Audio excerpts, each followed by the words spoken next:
Укрепить сотрудничество намерены Хакасия и Монголия. Делегация прибыла с официальным визитом в Абакан. Цель – обмен опытом в сфере образования.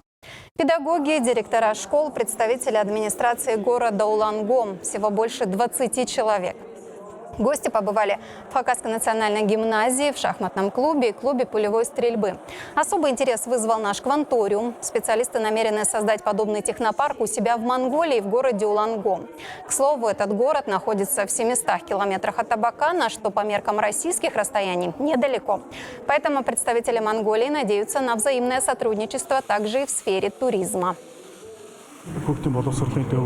Планируется в апреле провести фестиваль умственных спортов. Это мнемотехника, ментальная атлетика, кубики Рубики и все эти такие направления. И мы приглашаем ваших детей и учителей. А еще у нас был разговор на автобусный тур между городом Улангомом и между городом Абаканом.